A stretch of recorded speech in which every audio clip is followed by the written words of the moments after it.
ನಮಸ್ಕಾರ, ಉತ್ತರ ಕರ್ನಾಟಕ ನ್ಯೂಸ್ಗೆ ಸ್ವಾಗತ. ನಾನು ಹಣ್ಮಂದೇಶ್. ಬೀದರ್ ಜಿಲ್ಲೆಯಲ್ಲಿ BSSK ಕಾರ್ಖಾನೆ ಅಂದ್ರೆ ರೈತರ ಜೀವನಾಡಿ ಅಂತ ಹೆಸರುವಾಸಿಯಾಗಿತ್ತು. ಒಂದು ಕಾಲಘಟ್ಟವಿತ್ತು. ಆ ಕಾಲಘಟ್ಟದಲ್ಲಿ ಜಿಲ್ಲಾಧಿಕಾರಿ ಒಬ್ರು ರೈತರ ಮನೆಗಳಿಗೆ ಭೇಟಿ ಕೊಟ್ಟು ಈ ಕಾರ್ಖಾನೆಯನ್ನ ಪ್ರಾರಂಭ ಮಾಡಿದ್ರೆ ಮುಂದಿನ ದಿನಗಳಲ್ಲಿ ರೈತರ ಮಕ್ಕಳು ಕಾರಲ್ಲಿ ತಿರುಗಾಡಬಹುದು, ಅಷ್ಟೊಂದು ರೀತಿಯಲ್ಲಿ ಆದಾಯ ಬರುತ್ತೆ ಅಂತ ಎಲ್ಲರ ರೈತರಲ್ಲಿ ಆಸೆಯನ್ನು ಹುಟ್ಟಿಸಿದ್ರು. ಸಾವಿರಕ್ಕೂ ಅಧಿಕ ರೈತರು, ಎಲ್ಲವೂ ಕೆಲವೊಂದು ಕಾರ್ಮಿಕರು ಎಲ್ಲರೂ ಕೂಡ ಅದರಲ್ಲಿ ಹೂಡಿಕೆ ಷೇರುದಾರರಾದರು.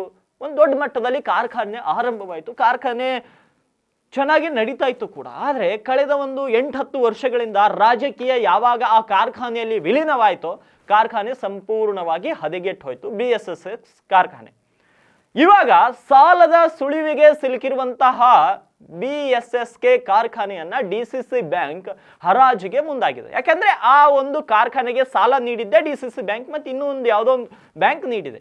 DCC ಬ್ಯಾಂಕ್ ಅತಿ ಹೆಚ್ಚು ಸಾಲ ನೀಡಿರೋ ಹಿನ್ನೆಲೆ ಅದರ ಚರಾಸ್ತಿಗಳನ್ನ ಮತ್ತು ಸ್ಥಿರಾಸ್ತಿಗಳನ್ನ ತನ್ನ ಸುರ್ಪದಿಗೆ ಪಡೆದುಕೊಂಡಿದೆ.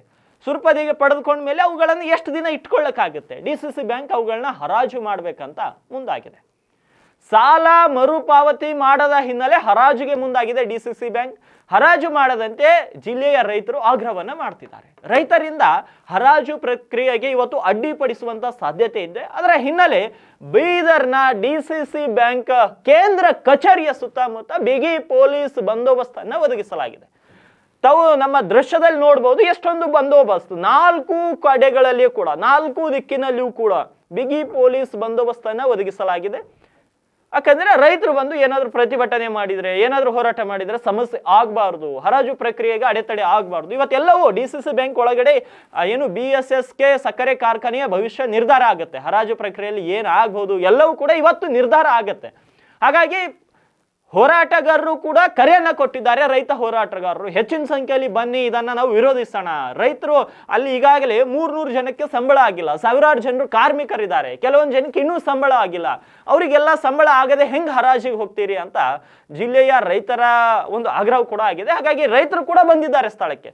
ರೈತರು ಕೂಡ ಸ್ಥಳಕ್ಕೆ ಬಂದಿದ್ದಾರೆ. ಬಿಗಿ ಪೊಲೀಸ್ ಬಂದೋಬಸ್ತ್ ಕೂಡ ಇದೆ. ಈ ಕುರಿತು ನಮ್ಮ ಪ್ರತಿನಿಧಿ, ಬೀದರ್ನ ಪ್ರತಿನಿಧಿ ದೇವರಾಜ್ ಒಂದು ಸಣ್ಣ ಮಾಹಿತಿಯನ್ನ ಕೊಟ್ಟಿದ್ದಾರೆ. ಸ್ಥಳದಿಂದಲೇ ಒಂದು ವರದಿಯನ್ನ ಕೊಟ್ಟಿದ್ದಾರೆ. ಬನ್ನಿ ನೋಡ್ಕೊಂಡು ಬರೋಣ. ಬೀದರ್ ಜಿಲ್ಲೆಯ ರೈತರ ಜೀವಾಳಾದಂತಹ BSSK ಸಕ್ಕರೆ ಕಾರ್ಖಾನೆ ಹರಾಜು ಪ್ರಕ್ರಿಯೆ ಬೀದರ್ ಜಿಲ್ಲೆಯ DCC ಬ್ಯಾಂಕ್ನಲ್ಲಿಂದು ನಡೀತಾ ಇದೆ. ಏನು DCC ಬ್ಯಾಂಕ್ BSSK ಕಾರ್ಖಾನೆಗೆ ಕಾಲಕಾಲಕ್ಕೆ ಸಾಲವನ್ನು ನೀಡಿದ್ದು, ಈಗ ಆ ಸಾಲ 135 ಕೋಟಿ ರೂಪಾಯಿ ಏನು ಆ ಸಾಲ ಇದೆ ಅದನ್ನು ಮರುಪಾವತಿಸಿಕೊಳ್ಳಲು DCC ಬ್ಯಾಂಕ್ ಆ BSSK ಕಾರ್ಖಾನೆಯನ್ನು ಹರಾಜು ಮಾಡಲು ಹೊರಟಿದೆ.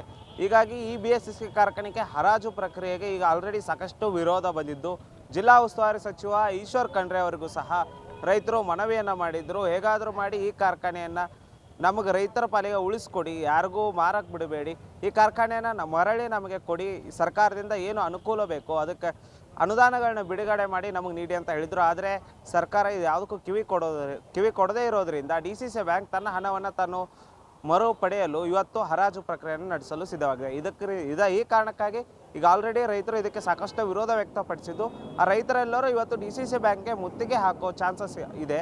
ಆದ್ದರಿಂದ ಇವತ್ತು ನೀವು ನೋಡ್ತಿರ್ಬೋದು, ಪೂರ್ತಿ ಏನು DCC ಬ್ಯಾಂಕ್ನ ಸುತ್ತ 4 ಕಡೆಯಲ್ಲೂ ಪೊಲೀಸರು ಸಾಕಷ್ಟು ಬಿಗಿ ಬಂದೋಬಸ್ತ್ನಲ್ಲಿ ಕೆಲಸ ಮಾಡ್ತಿದ್ದಾರೆ ಅಂತ ಹೇಳ್ತಿರ್ಬೋದು.